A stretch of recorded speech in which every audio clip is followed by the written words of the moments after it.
नहीं, नहीं, ये काफ़ी अच्छा कदम है और ये होना चाहिए। मोदी जी को इसके लिए हम लोग धन्यवाद देते हैं और ये ऐतिहासिक कदम है। आरक्षण है महिला के लिए कर रहे हैं, उसके अंदर ओबीसी के लिए, एससी एसटी के लिए, उसको इसके अंदर किसी तरह वो ले आए। ये हमारा पार्टी का डिमांड है।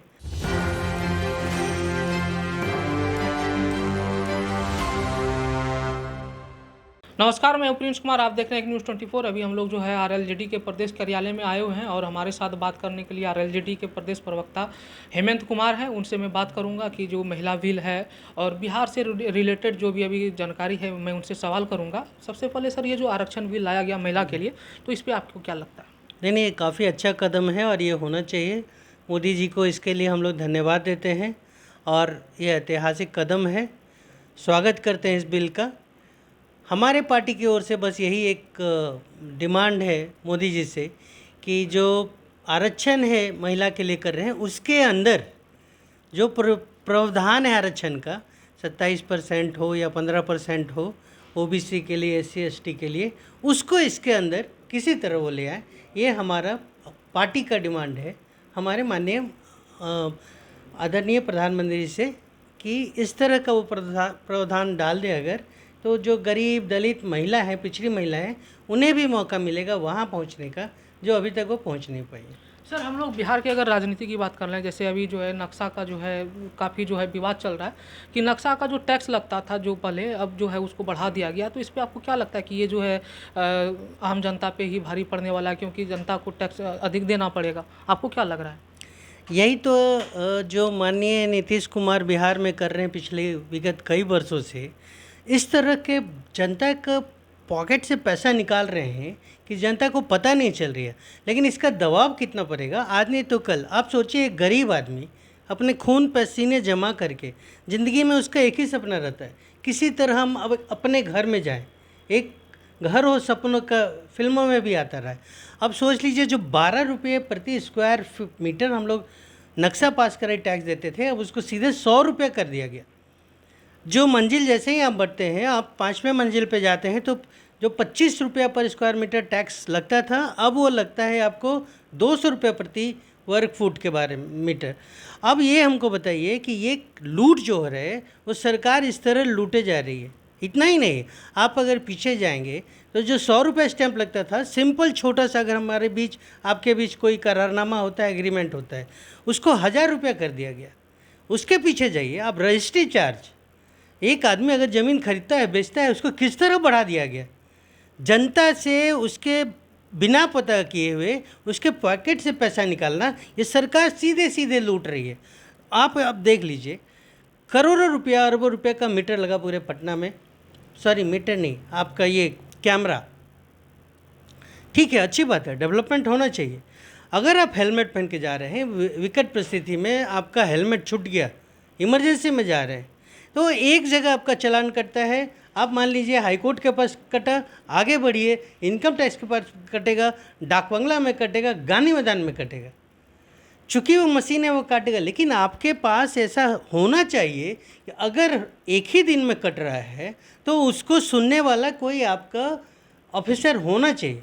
चालान आ गया, आप क्या करते हैं, सीधे उसको भेज दिए और वो दौड़ते रहता है, कोई सुनवाई नहीं। इतना ही नहीं, आपने स्मार्ट मीटर लगाया, आप 80% जनता त्रस्त है उससे, पैसा देने से जनता नहीं भाग रही है। लेकिन होता क्या है कि जैसे ही रिचार्ज कराते हैं, पता चलता है कि आपका 3000 था, वो सीधे घट के 300 रुपये आ गया।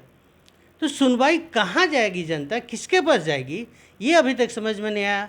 अरबों रुपये का कैमरा लगा हुआ है, आप जा रहे हैं स्पीड से, आपके पास बिल आ जाता है, चालान आ जाता है कि 2000 रुपया कट गया आपका।